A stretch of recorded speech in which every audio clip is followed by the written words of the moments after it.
करे। अरे लड़का आ जाता है तो ये बोलते हैं हुल्ला नहीं तो मना कर दो, यहाँ लोग मौसी ना गिलाओ। मौसी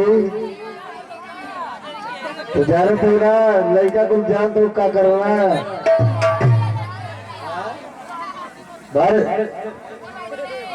एक आवश्यक सूचना है कि घर के जितने लोग सदस्य हैं या गांवपुर के जितने लोग चरपाई का इस्तेमाल किए हैं बरातियों के लिए चरपाई भाई रात भर के लिए आपके अतिथि हैं मेहमान हैं तो उनका सम्मान करना जरूरी है।